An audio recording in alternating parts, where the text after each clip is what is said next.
Lide naiz, Donostian jaio nintzen, bizi nintzen, eta orain Montevideon bizi nahi. Eta, ezagik, Donostiaz nazkatuta, edo nekatuta, edo aire berrien bila hona etorri nintzen.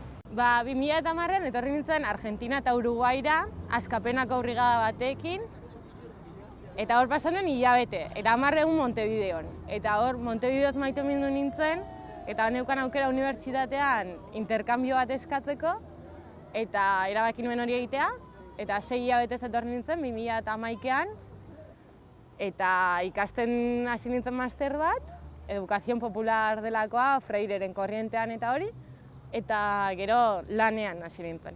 Lan egiten dut Centro de Atención a la Infancia, a la Familia delakoan, badaude Montevideo guztitikan, haurtzandegi modukoak, eskolatxoak, 2 eta 3 urte bitarteko haurrentzako, eta bertan ematen zaila atentzioa bai beraiei eta bai beraien famili ere.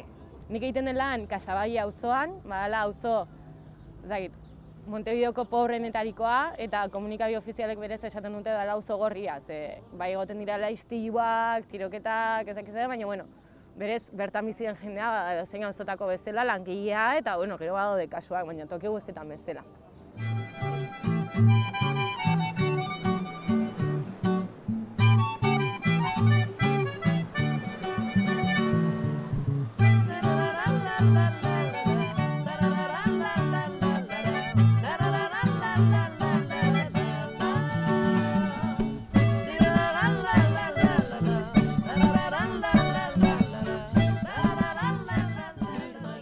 Uztaiztarra naiz.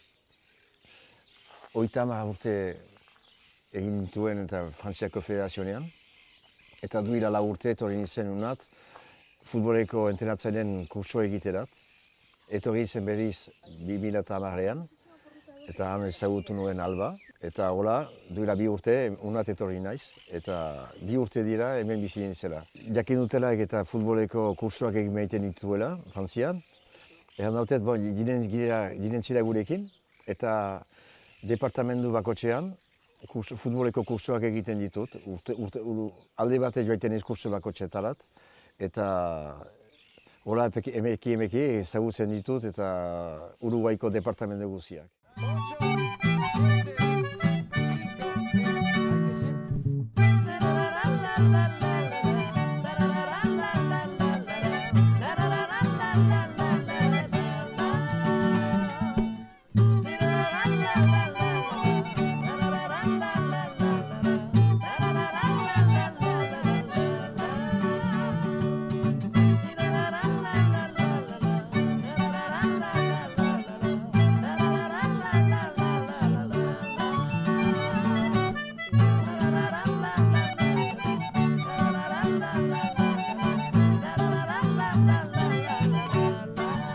Kaixo, ongi etorri, ni Leo naiz, hemengo Montevideoko eskola irakaslea.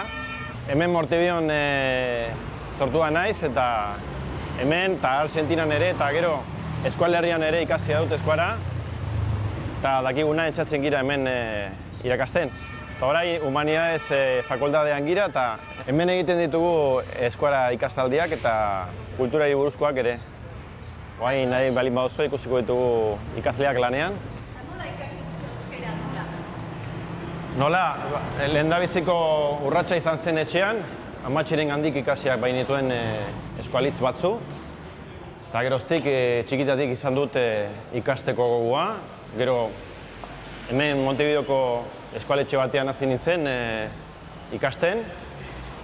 Geroztik Argentinan ere egiten dira barnetegi batzu, eta barnetegi horietan horiekin jarraikin nuen ikasten.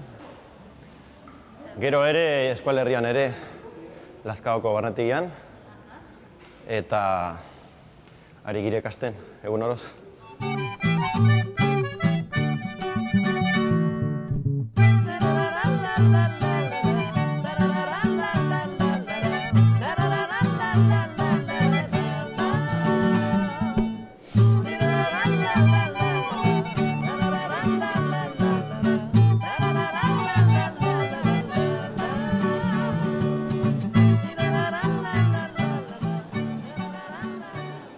Montevideo esaten dugu beti Uruguaiek daukala anai txikiaren konplejoa. Osea, badago zat, Argentina ez dakitzen bat aldiz handiagoa, Uruguai bai izan zela ere, hasierako ez zen Argentina, baina ziren denak bat ziren, eta Uruguai oso txikia, orduan. Eta Argentina bada oso lasaiagoa gauzak hartzen ditu, lasaitasun gehiagorekin. Jendeari adibidez asko gustatzen zaio hori, plazara etortzea, matea hartzea, tartetxo hori konpartitzea plazan, hizketaldietan. Gustatzen zaio lasaitasun hori. Eta hola, gustatzen zait asko matea. Hemen Uruguaien denak mate, futbol eta ikusiko duzuna gero asado. Jende guztiek ikusten duzu unekin dira. Jende guztiek hau hartzen dute, mate eta honen barnean ura emaiten dute. Eta handira, egun guztian, eta nik ez dutela konponitzen, pasatzen dute, egarri, eta hoi hemen denek hartzen dute. Eta Brasiletik eta Argentinatik ekartzen dute, hemen ez baita aske. Lo que porta la yerba, el mate, es una planta. Esto es una planta. Que tomamos el mate, la parte de la yerba, ¿no? El envase es una planta.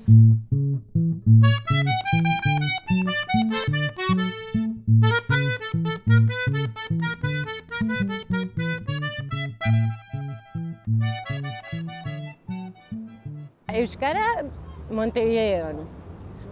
Zortea izan nuen, garai batean bai bizi nintzela euskaldun batzuekin, eta haiekin behintzat euskaraz hitz egiteko aukera bat neukan, ez?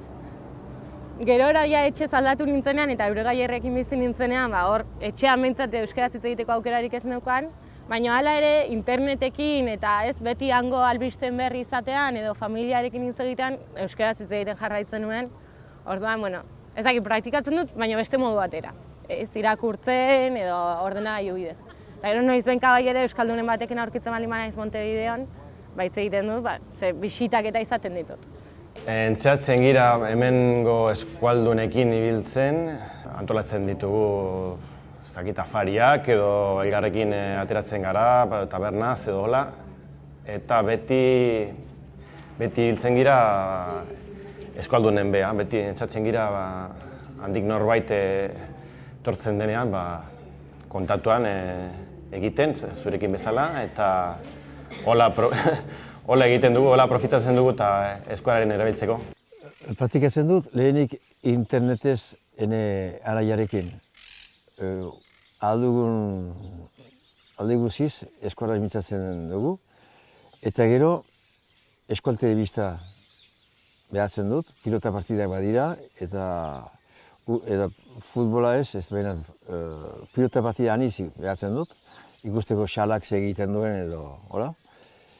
Eta gero azken posibilitatea dut, eskual herria hemen Montevideoko batasunaren parte naiz, eta han eskualaz mintzatzen dugu, baina nik eskola pixka ahantzia dut, eta guai ikusten dut jendek eskual batua mintzatzen dutela, ez da Lapurdiko eskola.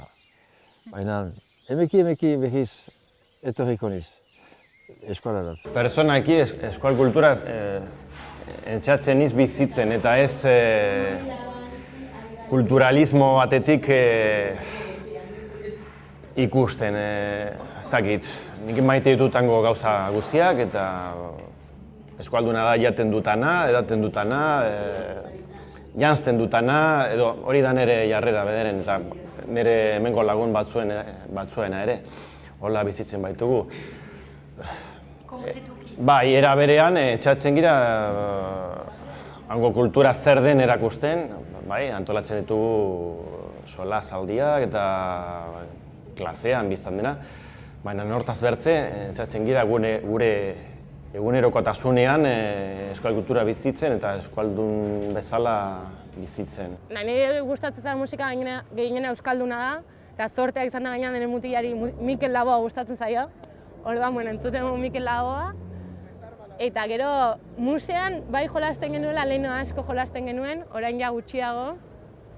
Eta, orain adigara lagun batzuei edo musera ikusten jolasteko.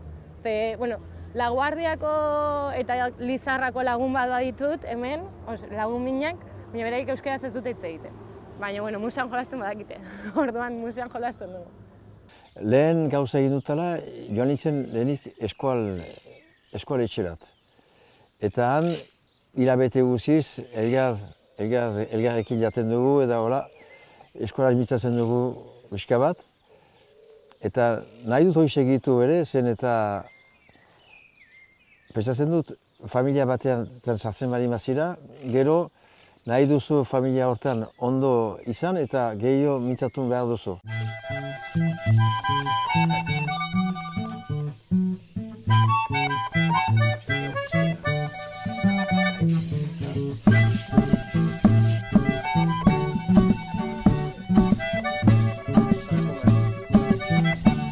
Hemen gira, Olga eta Gonzaloren etxean.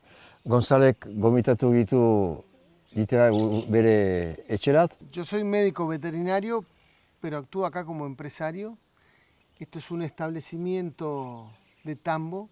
Es decir, hay vacas y también produces comida. Soja. Produzco soja, produzco maíz en distintas épocas y produzco también forraje para el establecimiento o para terceros.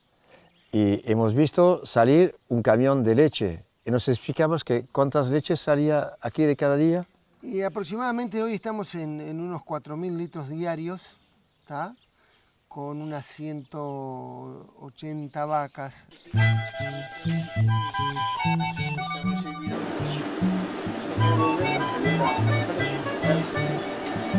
Esto que está aquí, ¿ves? Está toda la parte de ración que se le da a los animales.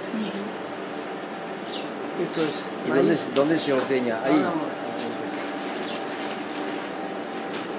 Esto es maíz. ¿Está? ¿Y es un maíz orgánico? Orgánico. Sí, sí, sí. Esto es todo producido en el establecimiento.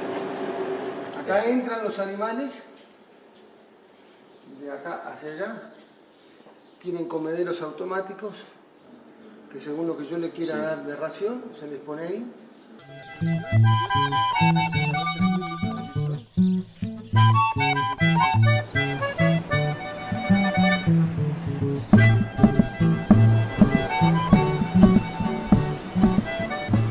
Uruguaiar baik ezagutzen dituzte euskalduna, baina euskaldunek uruguaiarrak ez. Nik badaukat episodio bat Euskal Herriako lagun batekin eta eta zemoz zabiltza Paraguayetik, eta nun dago Uruguai, eta adibidez matea pentsatzea, Argentinarrek askoz gehiago hartzen dutela uruguaiarrek baino, berez alderantzizkoa denean, edo horrelako ideia pila bat, orain bai dela Uruguai agian ezagunagoa, Pepe Mujikaren gatik, Pepe Mujika ere egon zelako, Euskal Herrian egon zelako, baina bestela, ez zen oso ezaguna, orain arte nik uste ez zela oso ezaguna. En cambio, uruguaiarrek euskaldunetaz, baukate oso ideia zehatza eta da oso burugogorra garela.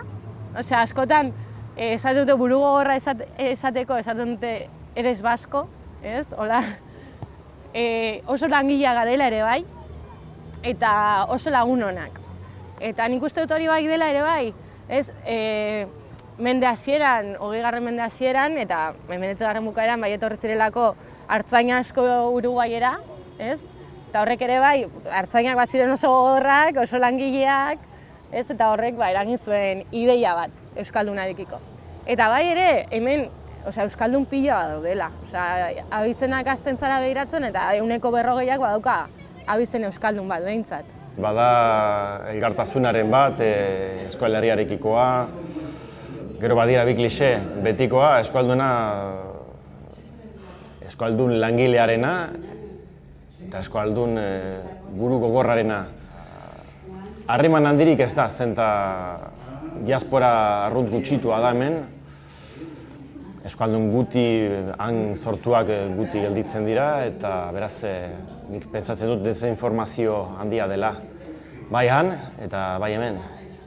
Hemen euskalduna zarela erraitea, ez da nengo problemarik, edo xudutarra, edo katalana, edo zakiz zer, berdin da.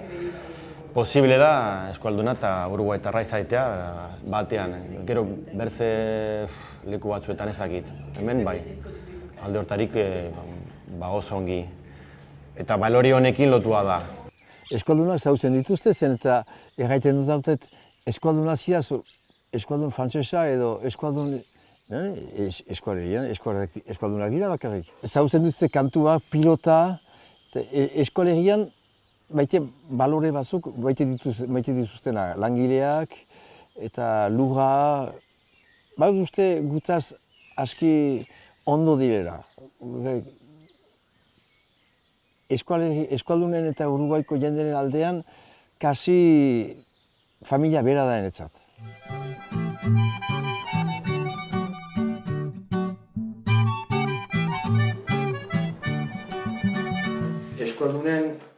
Eskaldunen bitzara edo zehoi da, horreko zerbait da, leonadekin.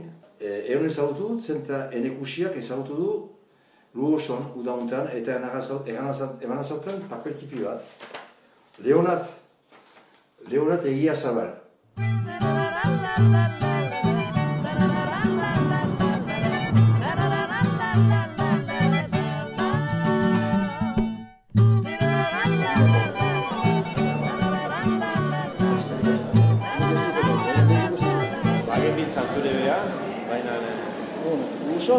Ez, hemen Uruguain, bagenekin hemen zirela.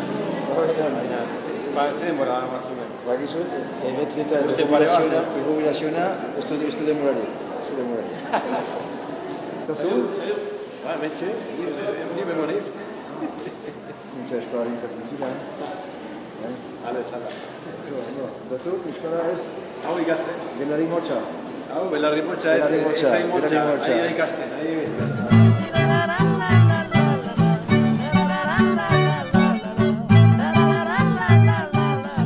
Koloreak, pentseak,